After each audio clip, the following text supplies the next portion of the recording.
Putin's brutal assault on Ukraine has had many unintended consequences so far. Among them, uniting most of the world against him. That includes those with Ukrainian and Russian roots right here in the U.S., according to a new Suffolk University USA Today poll, which found a vast majority of both groups oppose the invasion, and those of Russian descent strongly favor Ukrainian President Zelensky, believing Putin should be removed from office by a margin of 9-1.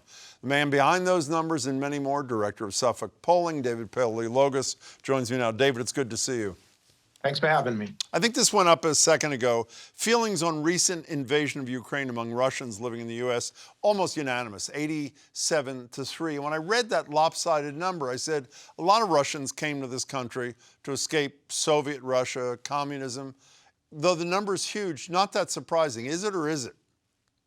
No, not that surprising, but the intensity level was really high. I mean, President Zelensky of Ukraine has really upped the ante in terms of his anti-Russia stance. And, you know, a lot of these folks of Russian heritage have family members back in Russia. So I expected the opposition, but I didn't expect it to be this high. You know, I was also surprised, maybe I shouldn't have been, that my major takeaway from your piece is that on most, but not all issues, Ukrainians here and Russians here view both this invasion and the key players almost exactly the same way. Did that surprise you at all?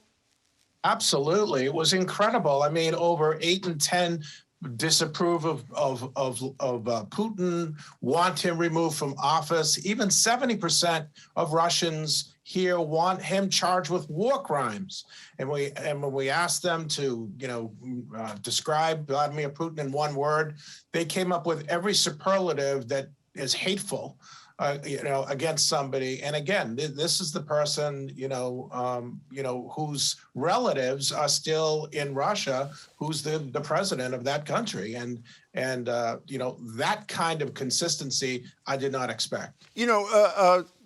We spoke earlier in the show tonight to a young man from Brockton who's a teacher now and has lived in Ukraine for 10 years. And he, with a passion, felt that his country, the United States, was not nearly doing enough. A majority of Russians living in the United States, 70%, I think it was, of Ukrainians in the United States also feel that the United States is not doing enough to help the Ukrainians, correct? That's absolutely true. And this is a problem, and this is really where the major difference is between Russian heritage and Ukrainian heritage.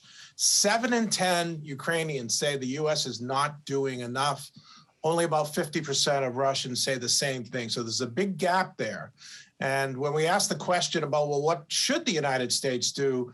Those folks who are Ukrainians were saying, 3/4 tighter economic sanctions, military hardware, which we would expect. But Ukrainians want U.S. troops.